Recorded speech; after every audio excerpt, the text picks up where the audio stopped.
तो चलिए आज बात करते हैं वीई श्वाब के एक बिल्कुल नए और बहुत ही इंतजार किए जा रहे नॉवेल की।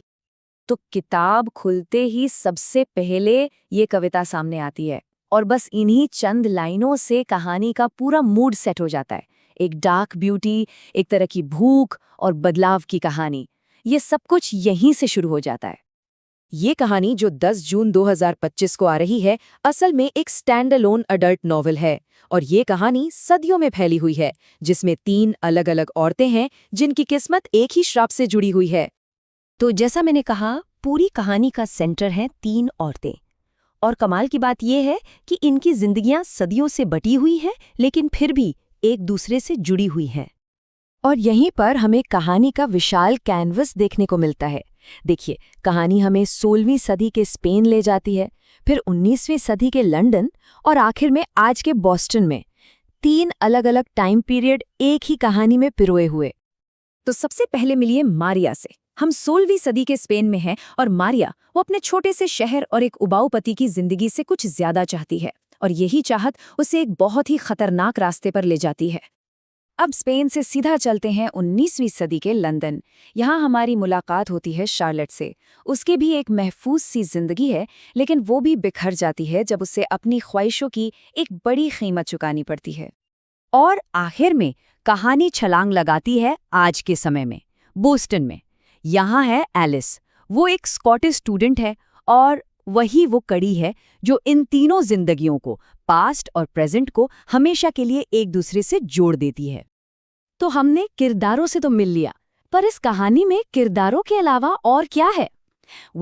जो बात इसे सच में खास बनाती है वो है इसकी दुनिया और उसके पीछे छिपी गहरे सिंबल्स। राइटर का लिखने का अंदाज इतना कमाल का है, इतना इमर्सिव है।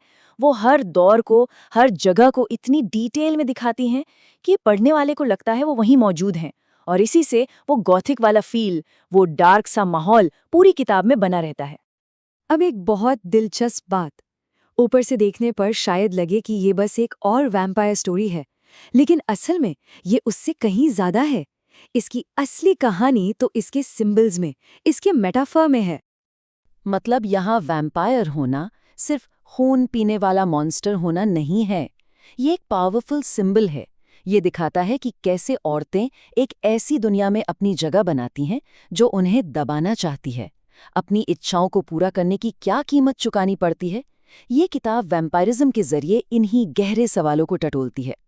तो सवाल ये उठता है कि ठीक है, कहानी अच्छी है, लेकिन आज के समय में ये बुक इतनी ज़रूरी या ख़ास क्यों है? इसकी कई वजह हैं।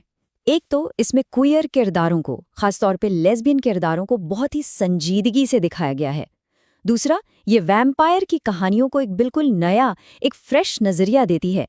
ये सिर्फ डरावनी नहीं, बल्कि बहुत इंटीमेट कहानी है।